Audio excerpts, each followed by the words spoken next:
This is the front of the card we're looking at now. I've imported a video, I've named my card, and I haven't yet put any icons. I might do that later. But I'm ready to move on to the back of the card and create that. I'm going to move the cursor up to the tab that says Create Your V-Signature Card Back.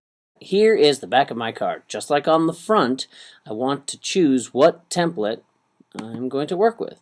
What I'd like to do now is put some color on my card. I've gone over and I've clicked on the background of the card and highlighted it.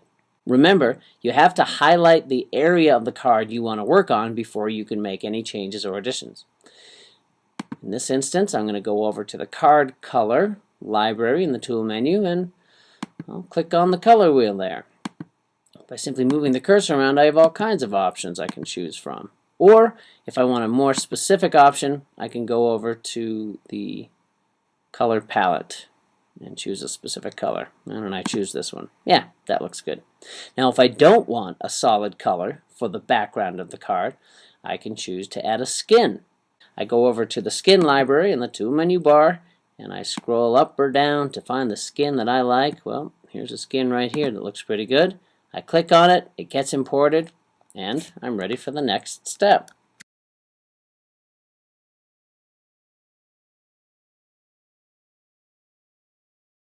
At this point, I am ready to preview the front and the back of my card.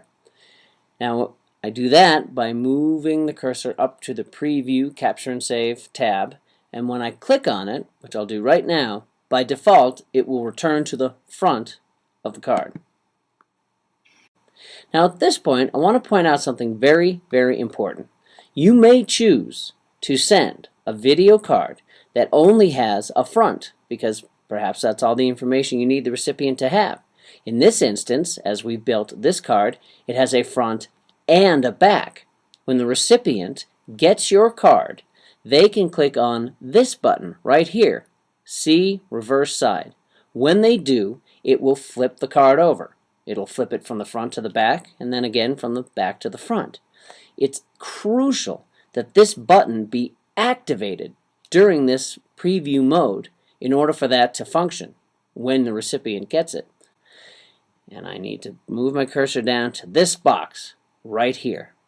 When I click this box, a check will appear.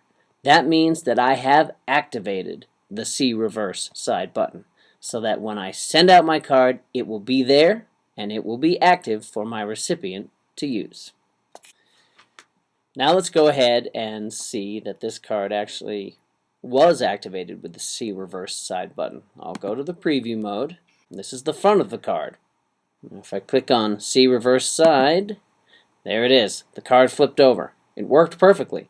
There's the See Reverse Side button on the back. Let me click it again. Now I know that the See Reverse Side button has been activated and it will work when I send out the card. Just to show you as an example, let's click on the front of the card again and deactivate that button. Then you will see that in preview mode, the button is gone. I could save the card, but when I send it out, the recipient won't have that option. I've got to activate it.